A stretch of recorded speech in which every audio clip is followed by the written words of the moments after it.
Na-try mo na po ba ito ka-low carbs? Blessed day to you po ang low carb gourmet tuyo.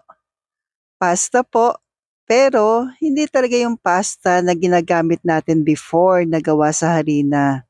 Ito po ay gawa sa konjac. Ang tawag po dito ay konjac noodles. Available po ito sa Cheddar's Grindahan. Ang sarap nito ka-low carbs. Alam mo po ba yung saltiness ng tuyo at yung oil-based na pasta. At zero sugar po ito, don't worry po. Dahil konjac noodles yung ating ginamit po. Grabe, mapapaindak ka sa sarap eh. Sulit na sulit. Try mo na po ito. Ito po yung sinasabi ko pong konjac noodles, zero sugar.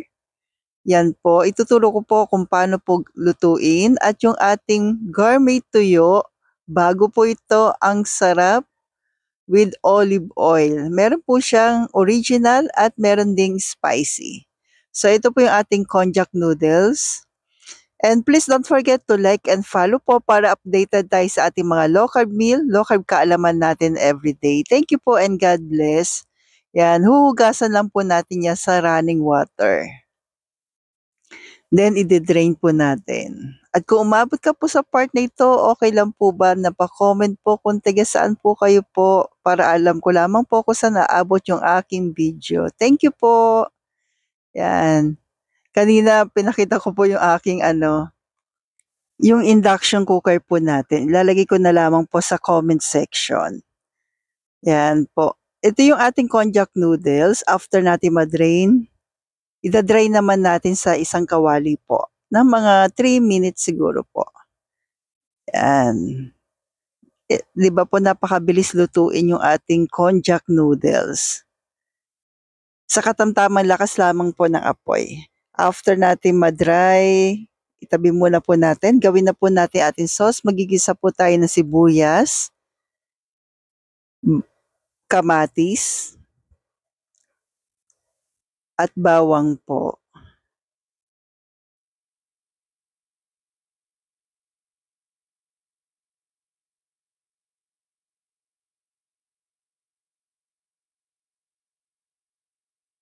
At ito na po yung ating gourmet tuyo. Inuna ko muna ilagay yung olive oil po. Tsaka natin ilagay yung tuyo. Para po lasang-lasa natin. Mas okay nga kanina na doon natin ginisa yung sibuyas, kamatis. Pero nalimutan ko, pasensya na po. Yan. Pero okay naman din. Hindi naman din siya malasang-malasa pa rin. So naglagay po ako ng chili garlic. Yung chili garlic ko po ay sarili ko pong gawa. Mabilis lang to ka-low carbs at pinch of salt lang po pero huwag niyong dadamihan kasi ako napadami kaya medyo napaalat. Pero don't worry po, nagawan ko siya ng paraan. So nilagay ko na po yung ating konjac noodles after natin maigisa pa mandali yung ating gourmet tuyo. Yan. So pagka ganyan na po, okay na po yan. Lalagyan lang natin ng lemon. So isang buong lemon po yung nilagay ko po. Tsaka yung oil. Nagdagdag din ako ng olive oil po. Para medyo kasi nag-dry siya kaya nilagyan ko pa ng olive oil ng ng tuyo. Yan. So, balanse na po. Actually, dapat kalahating lemon lang po ilalagay ko. Pero dahil naglagay nga ako ng asin na paalat, isang buo na.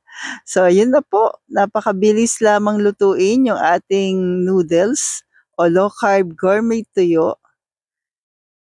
Available po yan sa Cheddar's Grindahan. So, stay healthy, stay low-carb po, and God bless.